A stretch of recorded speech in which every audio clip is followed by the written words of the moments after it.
नमस्कार मित्रांनो, स्वागत आहे तुमचं पुन्हा एका नवीन अशा रोमॅन्टिक लव्ह स्टोरीमध्ये. तर मग चला सुरुवात करूयात आजच्या या भागाला. इकडे भारतामध्ये देव शिव त्याच्या केबिनमध्ये येत बोलला. तर देव लॅपटॉपमध्ये काहीतरी वाचत बसला होता. कामात आहेस का? शिवनं विचारलं. हो, एक केस आली आहे, त्याचेच डिटेल्स पाहत होतो. बोल ना. लंडनमधील थॉमस हॉस्पिटलमधून मेल आला आहे, बघितला का? नाही. काही विशेष आहे का? देव बोलला. त्यांनी त्यांच्या हॉस्पिटलमध्ये एक मेडिकल सेमिनार आयोजित केलं आहे. देशभरातून मोठमोठे डॉक्टर्स तिथे आमंत्रित केलेत. इंडियामधून तुला आमंत्रण दिलं आहे. Great news, congratulations. कधी आहे प्रोग्राम? देवनं अगदी वृक्ष स्वरात विचारलं. पुढच्या आठवड्यात 7, 8 आणि 9 असे 3 दिवस आहे. नाही जमणार त्यांना, सांग. मी नाही येणार. व्हॉट? पण का? अरे, पुढच्या आठवड्यात 7 तारखेला माहींचा 75वा वाढदिवस आहे शिव. मी कसा जाऊ? ओ तेरी. पण देव, ही संधी नेहमी नेहमी नाही येणार, शिव बोलला. माईंच्या पुढे नथिंग इज इम्पॉर्टंट. ठीक आहे, मी त्यांना नाही म्हणून कळवतो, शिव नाराज होत बोलला. ओके, देव बोलला. इकडे संध्याकाळी शिव आणि त्याची बायको राधिका माईंना भेटायला आले होते. राधिकावरती माईंचा खूप जीव होता. ती होतीही तशीच. दोघींचं छान जमायचं. सगळे एकत्र डिनर करणार होते. देव अजून खाली आला नव्हता आणि त्यावेळी शिवने मुद्दाम माईसमोर मेडिकलच्या सेमिनारचा विषय काढला. माई, तुला माहीत आहे, लंडनमध्ये फार मोठं मेडिकलचं सेमिनार होणार आहे. तिथे जगभरातनं मोठमोठे डॉक्टर्स येणार आहेत आणि भारतातनं फक्त देवला तिथे बोलावलंय, शिव बोलला. अरे वा. पण देव काही बोलला नाही. तो जाणार नाही म्हणून काही बोलला नसेल. का? पुढच्या आठवड्यात तुझा 75वा वाढदिवस आहे ना, म्हणून. मग त्याला काय होतंय, वाढदिवस दरवर्षी येतोच ना, माई बोलल्या. तेच तर माई, देवसाठी ही खूप छान संधी आहे आणि मला वाटतं त्यानं तिथे जरूर जावं. तो नक्की जाईल, माई बोलल्या. कोण कुठे जातंय? देव तिथे येत बोलला. तू लंडनला जातोयस, शिव बोलला. कशाला? देव न समजून बोलला. असं काय करतोयस? तुला इन्व्हिटेशन आलंय ना, शिव बोलला. तुला सांगितलं ना, मला नाही जायचं, देव बोलला. का? माईंनी विचारलं. माई, तुझा 75वा बर्थडे आहे आणि त्यानिमित्तानं मी मोठी पार्टी ठेवणार आहे, देव बोलला. काय गरज आहे माझं 75 वय झालं म्हणून सगळ्यांना सांगायची? मी 76 वर्षांची झाल्यावर सांगू, माई बोलल्या. माई, देव आश्चर्यानं बोलला. तू लंडनला जायचं आहेस, माई बोलली. मी नाही जाणार, देव बोलला. मग मीही वाढदिवसाची पार्टी करणार नाही. बड्डे गर्ल पार्टीला आली नाही तर पार्टी कशी होईल? माई अगदी लहान मुलीसारखं त्याला चिडवत बोलली आणि राधिकाला हसूच आलं. मी ना तुला उचलून घेऊन जाईन, देव भुया वर खाली करत तिला चिडवत बोलला. तुला जर त्या दिवशी एखादी इमर्जन्सी आली तर तू जाणारच ना, माई बोलल्या. माई, ती त्यावेळची गोष्ट आहे, देव बोलला. जाणार की नाही एवढं सांग, माई बोलल्या. हो, जाणार, देव बोलला. मग तसंच लंडनलाही जा, माई बोलल्या. माझ्याकडे एक सोल्युशन आहे, राधिका त्यांची तू मैमै पाहून हसत बोलली आणि सगळे तिच्याकडे पाहू लागले. आपण माईंचा बड्डे एकतर तुम्ही लंडनला जाण्याआधी सेलिब्रेट करू, नाहीतर आल्यावर, राधिका बोलली. Good idea. माई, तुझी काही हरकत नाही ना, शिव बोलला. नाही, बिलकुल नाही. आता तरी जाशील ना, शिव देवला बोलला. आता तुम्ही तिघेही एक झाल्यावरती मी काय म्हणणार? जाणार की नाही, शिव बोलला. जातो. आता मी जेऊ, देव चिडत बोलला. अरे खा की, विचारतोयस काय, तुझंच घर आहे. थँक्यू, देव जेवण करत बोलला आणि माई आणि राधिका त्याच्याकडे पाहून हसत होत्या. असाच पाहता पाहता एक आठवडा गेला. समीर भारतात आला. राजन त्याला घेण्यासाठी मुंबई एअरपोर्टवर आला होता आणि त्याचवेळी देवसुद्धा मुंबई एअरपोर्टवरती होता.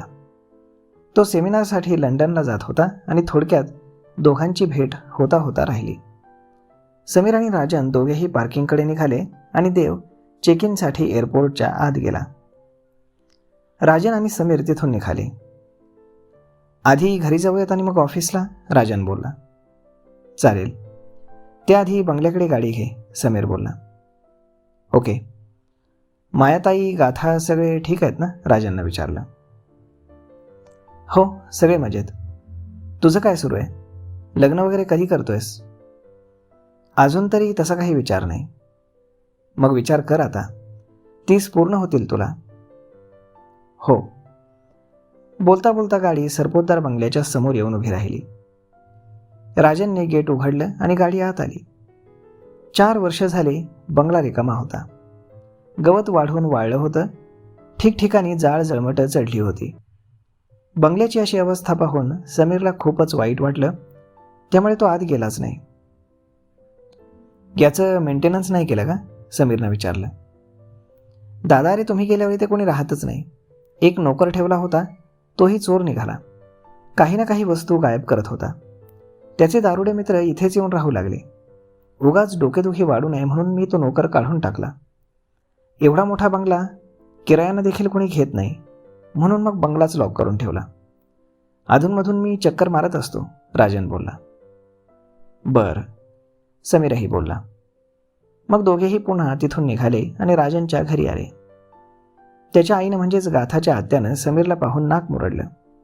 त्यांना तो आधीच आवडायचा नाही. कशा आहात आत्या, समीर बोलला. ठीक आहे. माया आणि गाथा कशा आहेत? मजेत, समीर बोलला. बरं झालं तुम्ही इथून गेलात, नाही तर दादाची अजून बदनामी झाली असती. आई, अगं समीर दादा आत्ताच आलाय, त्याच्यासाठी काहीतरी चहा नाश्ता घेऊन ये जा, समीर विषय बदलत बोलला. हो. सीमा, आत्या एका नोकर मुलीला आवाज देत किचनमध्ये गेली. दादा, तू आईच्या बोलण्याचं वाईट वाटून घेऊ नकोस हां. बाबा कोरोनात गेले तेव्हापासून जरा डोक्यावर परिणाम झाल्यासारखी बोलते, राजन बोलला. समजू शकतो मी, आणि तसंही आत्यानं मला कधीच स्वीकारलं नाही, समीरही मन मोकळेपणानं बोलला. मग फ्रेश होऊन समीर आणि राजन ऑफिसमध्ये आले. समीरला पाहून जे जुने एम्प्लॉईज होते ते फार खुश झाले. त्यांना पाहून समीरच्याही डोळ्यात पाणी आलं. सगळ्यांशी आत्मीयतेनं बोलून समीर बाबांच्या केबिनमध्ये आला. त्यांची केबिन अजून जशाच तशी होती. जुने दिवस आठवून त्याच्याही डोळ्यात पाणी आलं. दादा, हा या 4 वर्षातील कंपनीचा सगळा हिशेब. राजनने एक फाईल त्याच्या समोर ठेवली. समीरने फाईल चाळायला सुरुवात केली. प्रॉफिटपेक्षा खर्चच जास्त होता. कंपनी फार लॉसमध्ये जाते. कर्ज वाढतंय, यामुळे आपल्याला कोणी नवीन बिझनेस पण देत नाही. माझ्या मते आपण आता काहीतरी निर्णय घ्यायला हवा, राजन बोलला. तुझ्या मते आपण काय करायला हवं, समीर बोलला. मला विचारशील तर कंपनी विकून टाकू. बाबांनी फार मेहनतीने ही कंपनी उभी केली होती. गाथा आणि मायाप्रमाणेच त्यांनी या कंपनीला अगदी लेकरासारखं सांभाळलंय, वाढवलंय. ती अशी विकून टाकावी मला पटत नाही. माझ्या बाबांच्या ज्या ओळखी आहेत त्यांच्याशी भेटून बोलून पाहतो, समीर बोलला. तुला काय वाटतं, मी प्रयत्न केले नाहीत का? सगळ्यांकडे जाऊन आलोय, कुणीही आपल्याशी जुळवायला तयार नाही. त्यामुळे कितीही प्रयत्न केले तरी कंपनीची स्थिती आता काही पूर्वपदावर येत नाही. भविष्यात तुम्ही कोणी इथे परत येणार नाही. मग अशात कंपनीला बंद करण्यापेक्षा ती विकून टाकलेली बरी. त्यामुळे बँकेचं लोन फिटेल आणि थोडे बहुत पैसेसुद्धा उरतील. तू म्हणत असशील तर मी मार्केटमध्ये याविषयी बोलेन, राजन बोलला आणि समीर विचारात पडला. दादा, तुलाही माहीत आहे, बिझनेस एकदा डबघाईला आला की त्याला वाचवणं किती कठीण असतं. जे काही बँक बॅलन्स आहेत तेही यात टाकले तरी भविष्याचा प्रश्न आहे, राजन बोलला.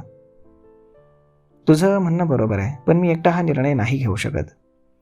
माया आणि गाथासोबत बोलावं लागेल. पण त्याआधी मी स्वतः मार्केटमध्ये फिरून पाहतो. आशेची एक किरणसुद्धा पुरेशी अशा वेळेस, समीर बोलला. तर मग मित्रांनो, तुम्हाला काय वाटतं, एवढ्या सहजासहजी सगळ्या गोष्टी सॉर्ट होतील? पाहूयात पुढच्या भागामध्ये. तोपर्यंत तुम्हाला आजचा हा भाग, ही लव्ह स्टोरी कशी वाटली हे तुम्ही आम्हाला कमेंट करून नक्कीच सांगा. आणि जर आवडली असेल तर आपल्या जवळच्या मित्रमंडळींसोबत देखील हा व्हिडिओ तुम्ही शेअर करायला विसरू नका. धन्यवाद.